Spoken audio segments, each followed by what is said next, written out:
The United Nations is warning of a humanitarian catastrophe in Afghanistan as the Taliban sweeps the country. Thousands of people have been driven from their homes as more key cities fall. Refugees have been fleeing to Kabul in search of shelter. The gateways to the capital have been choked with people trying to enter. The UN says nearly 400,000 Afghans have been displaced since the beginning of the year. The Taliban forces now control more than two-thirds of Afghanistan. One of their latest prizes is Kandahar. And that's the country's second biggest city and their former stronghold. At least 13 regional capitals have been taken in just the past week, leaving Kabul and just a handful of areas under government control.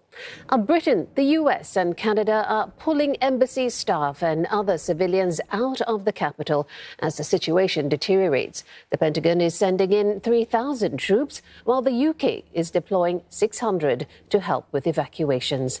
The Taliban forces claim they have been welcomed by local citizens, despite reports of a brutal advance. The US is adamant about completing its troop withdrawal by the end of this month. At the same time, Washington says it remains invested in Afghanistan's security and stability. Simon Marks joins us live now from Washington, D.C. Simon, Washington clearly shocked and concerned with the rapidly worsening situation in Afghanistan.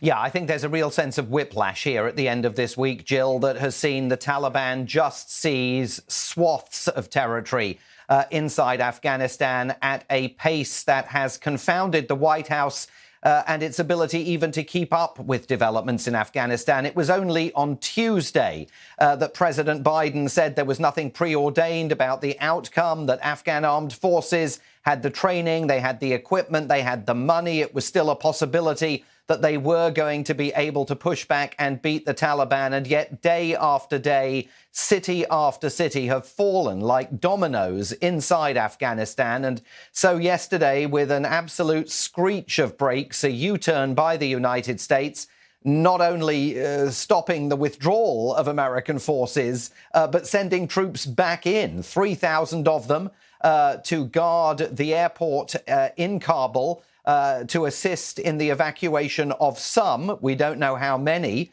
American diplomats from Afghanistan, and another 3,500 troops on standby in Kuwait, being told that they may also need to be deployed. No one in government here can say how long this mission is going to last, at least until August the 31st, said the Department of Defense yesterday, the date originally set by President Biden just last month for a completion of the withdrawal of US forces. This is definitely not where the president expected to be going into this weekend. And the international community weighing in, the UK calling the US withdrawal of troops a mistake.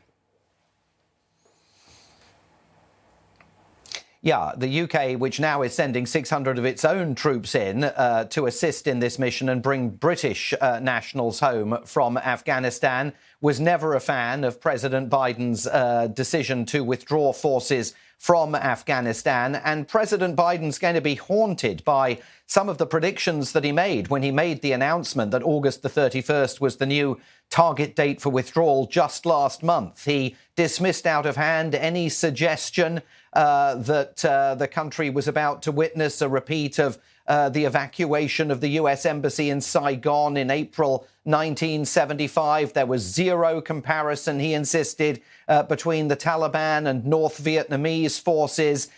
He expressed confidence in the ability of the Afghan armed forces to withhold the threat, even as America's own commanding officer in Afghanistan, he's now been brought out of the country and has retired, General Scott Miller, was telling reporters in Kabul that he believed that the Taliban would engage in a countrywide offensive that had the potential to create a chaotic civil war inside Afghanistan. So I think a lot of confidence in President Biden's ability to handle complex foreign policy issues is on the line here now, given that the White House had supremely confidently dismissed suggestions of concern, saying that because the president personally is so steeped and so experienced in foreign policy, that he could be trusted to make the right decision.